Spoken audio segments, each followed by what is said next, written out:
It's crazy to think that Rome Total War was planned to release with at least 4 campaigns. The Grand Campaign, the Tutorial Campaign, and there were 2 more. Caesar in Gaul, not the Rome 2 Caesar in Gaul, I mean the Caesar in Gaul planned for Rome 1 Total War, and something called the Scipio Campaign, which I believe would have been based off Scipio Africanus, the guy at the Battle of Zama. So that would have been like a Punic Wars style of campaign. Okay, let's start off with an explanation on how this could have worked. Well, I think they are going for something like they had in Medieval 1 Total War, with 3 different campaigns, each focusing on a different time period. This would have been put in the Provincial Campaign section, which is often, it's an unused part of the menu, but it's usually brought back into the game by modders who want to add in multiple campaigns. Now, let's get into my evidence. Let's start off with the audio files. Okay, so Pike in my Discord has found a series of audio files in Rome Total War called Caesar Campaign Mission, and then it gives a number, and then it's just some other stuff. Let's listen to the audio file number 1. The Helvetii, a Germanic tribe from the Alps, are on the move out of their mountainous home and into the lands of our allies, the Gaelic Aedui and Sequanii peoples. The Helvetii have already captured the town of Geneva. Fearing that they are going to be completely overwhelmed, these Gauls have asked for Roman help to drive the invaders back. Both tribes are friends of Rome and thus entitled to Roman aid. It is your task to help the Aedui and the Sequanii defend themselves. Drive the Helvetii back into Germania and capture the town of Geneva. So that's mission 1, and that's what it calls it. It calls them in missions. And then there's 8 missions in total. Let's just listen into number 8. All of Gaul is nearly suppressed and under the rule of noble and upright Romans. One more effort is all that is needed to secure the entire province. Complete the conquest of Gaul by eliminating the independent tribes in the southwest, by taking the settlements at Uxalodonum and Tolosa. Such a victory will surely be worthy of the thanks of a grateful Senate and the approbation of the enthusiastic plebeian mob in Rome. Roma Victor. Yeah, so that there is audio file number 8. Now there's 8 of them in total. I'm going to play them all at the end of the video without commentary, so if you do want to stay to the end, if you want to listen to every single one and see what they're all about. Now it seems to start off mission 1 in Switzerland-Italy border, because it's talking about Geneva, and by number 8 you've conquered all of Gaul, and it looks like it's about to head into a civil war.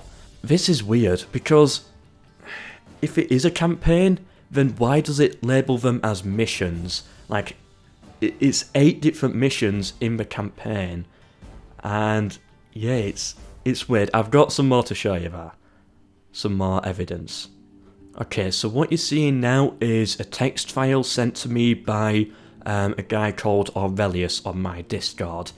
He's known about this and he kindly sent them to me. So basically what this is the Caesar in Gaul campaign, and this is a list of regions and settlements. So count how many they are, divide it by 2, that's how many regions there would be. So say about there, that's 3, 6, 9, about 15 regions overall. Just a quick estimate there. And yeah, let's take a look. So we got roads. I'm assuming that's... No, is it roads? I don't know. Most of these, of course, focus in Gaul and northern Italy, so maybe not roads. Maybe that's some Gallic settlement.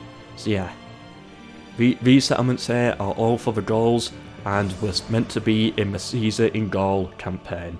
So it's clearly a campaign, but it has missions. So there's 2 theories that I've got in my mind.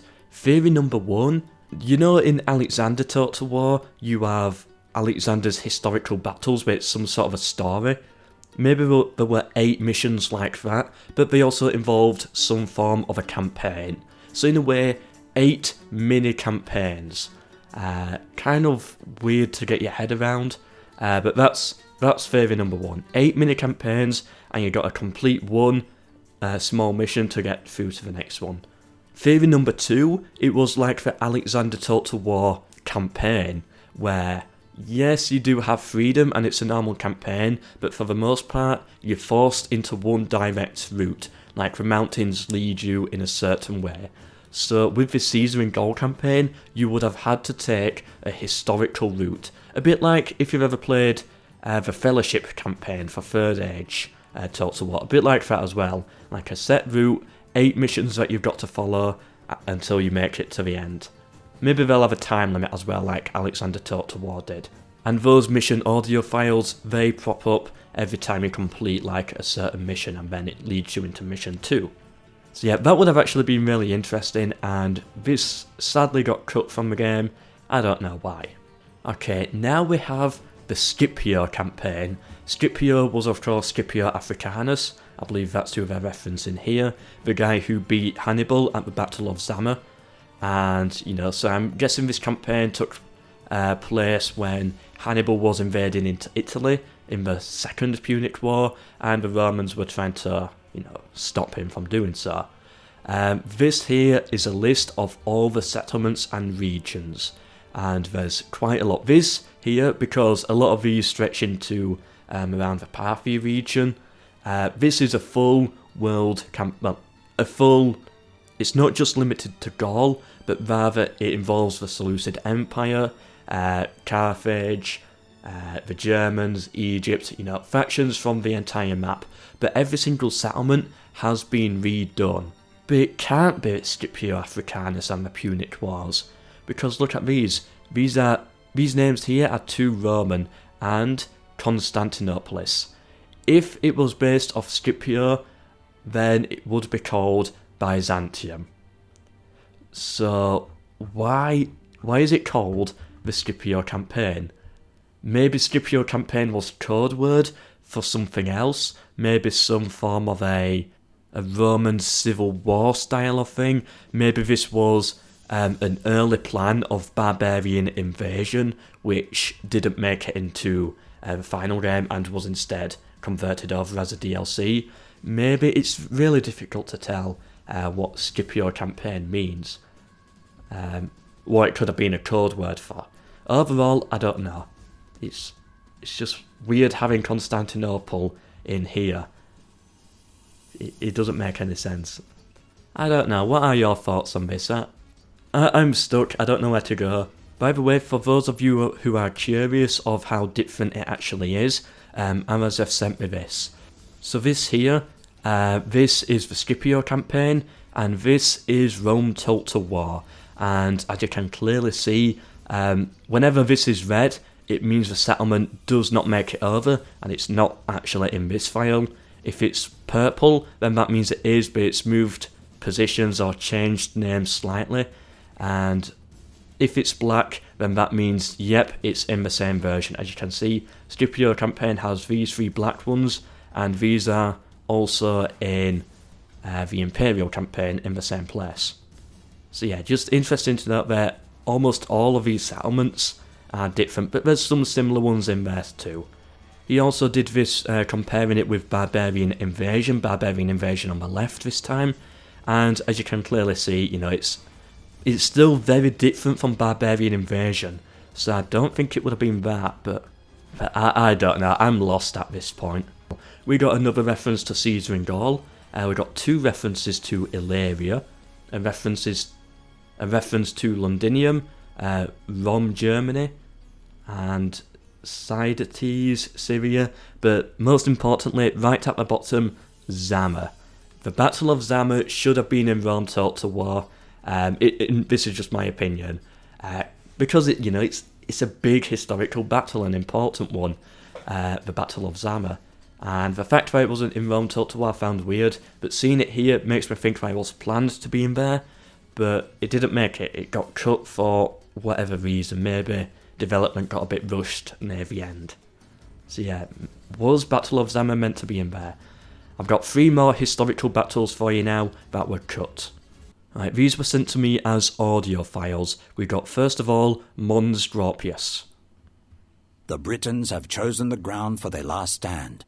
Mons Gropius. Right, I pronounced that wrong, but there's the audio file for it. Now we got Arusio.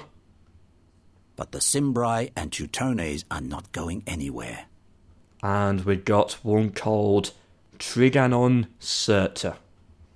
Suddenly Sulla orders a charge across the ford, taking on the right flank of the Armenian army where the cataphracts are posted. Alright, so that's referencing Armenia, so very far east in Rome Total War. So yeah, that's everything to do with the cut campaigns and historical battles. I've got one more thing to show you at the end, but for now let's just summarise this. So we got two campaigns, Caesar in Gaul and the Scipio Campaign. Caesar in Gaul, I don't know what that was. It seems like a campaign but mission based.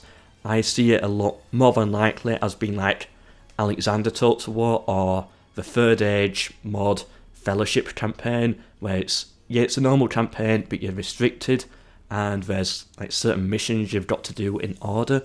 Maybe it was something like that.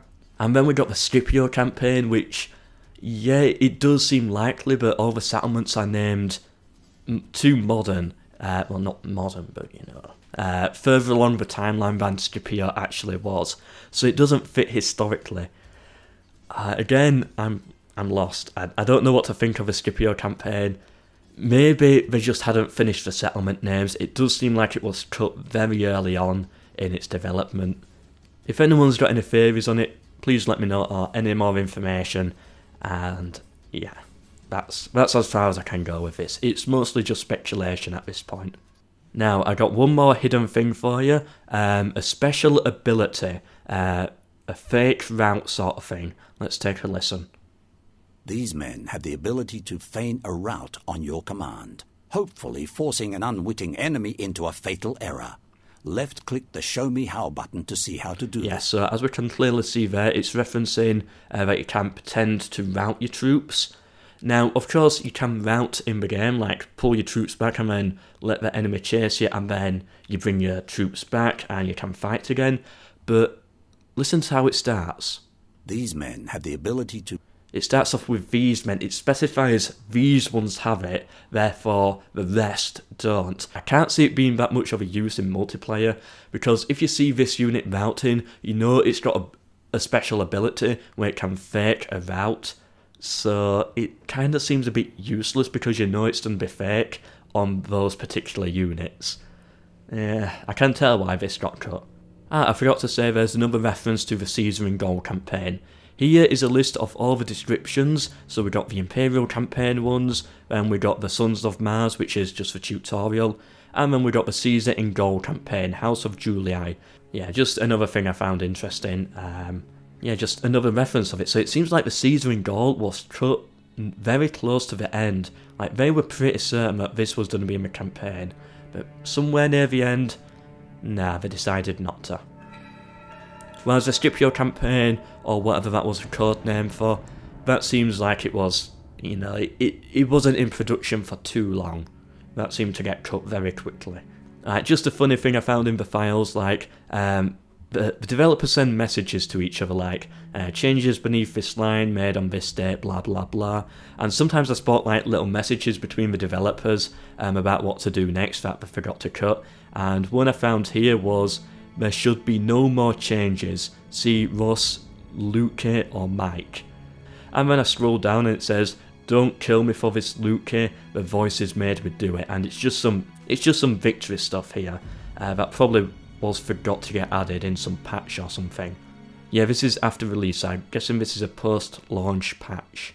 So yeah, clearly they weren't meant to add something, but this dev went and did it anyway. Saw that there was a mistake. And yeah, I just found that funny, that's all. Anyway, thank you for watching. That's everything for this video, but there's still loads more videos to come, loads more other stuff that has been brought to me. I think some guy sent me about 20 to 30 cut units, so there'll be a video looking through them someday. Subscribe if you want to know more, please share if you know anyone else or a Discord who would be interested. That helps me grow and makes these videos more worthwhile for me to do. But most importantly, I hope you've enjoyed this one, and I hope to see you in my next video. Goodbye.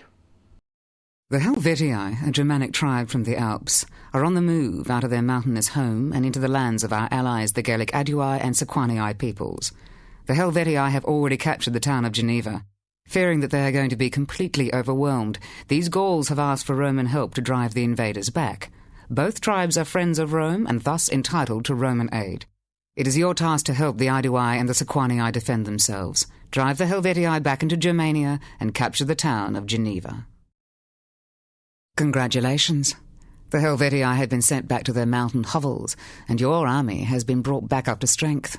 It may be prudent to spend a few turns recruiting extra troops from among the locals now under your rule. This should prevent the Helvetii from trying any more foolish incursions. Adui and Sequanii peoples are patently unable to look after their own affairs without calling on Roman legions to defend them. It is now time to bring them the full benefits of Roman rule, seeing as they rely on Roman armies to keep the peace. Capture the towns of Bibractiae and Vesontio, and by doing so, annex the region for the greater glory of Rome. Be prepared for the Gauls to resist their inevitable destiny. Although you are closer to conquering all of Gaul and bringing the many benefits of Roman rule, your actions have been like a stone thrown into a pond. The ripples are moving outwards and disturbing existing calm. In the north of Gaul, two of the tribes, the Belgae and the Nervii, believe that unless they fight now, they will be turned into slaves of Rome. This is, of course, nonsense, but they must accept Roman authority or suffer the consequences of their rebellious behaviour. Move to capture Samabriva and Adiatuca and stop the resistance of Belgae and the Nervii before it can infect any other parts of Gaul. Your engineers have already constructed superior siege equipment to assist during any assault on the Adiatuca, the Nervii's defended and fortified settlement. You now control northern Gaul. But in the west, the Venetii tribe have formed an ugly alliance against Rome involving the southern Gauls and the tribes of Britannia to the north. They seem to be planning to bring the nasty little Britons to Gaul to fight alongside the locals. You must now split your forces and send some to crush the western Gaelic tribes, while taking the rest across to the seas to attack Britannia. The chance to bring this wild island under Roman control is also one for glory, riches, and renown. With all that has happened in Gaul recently, the Germanic tribes of the Usurpetae and Tenterii have misinterpreted the imposition of Roman law as a chance for them to expand their own influence. They have been tempted to fight as mercenaries in the service of the Nervii, but now, perhaps, they will be keen to stay on their own account. Drive these Germans back to their wild forests or kill those who lack the sense to run. A limited number of reinforcement units for use in this action are now available. Some friends are good and true, others prove to be enemies behind their false smiles and barbaric moustaches. Vercingetorix, the leader of the Avernii people, has proven himself to be in the second group. Once a friend of Rome, this traitor has turned on all Romans and rebelled against our authority. Now he leads his misguided people into further trouble. Capture the 3 key strongholds of Avarissum, Gergovia, and Alesia, and the resistance under Vercingetorix in central Gaul will be broken once and for all. The Gauls will finally understand who are the masters and who are the servants in this land. Your engineers have prepared some siege equipment that will prove useful in reducing these fortified towns. It has also been possible to hire some Gaulic mercenaries, and these have been added to your armies. All of Gaul is nearly suppressed and under the rule of noble and upright Romans. One more effort is all that is needed to secure the entire province. Complete the conquest of Gaul by eliminating the independent tribes in the southwest, by taking the settlements at Uxalodonum and Tolosa. Such a victory will surely be worthy of the thanks of a grateful Senate and the approbation of the enthusiastic plebeian mob in Rome. Roma Victor!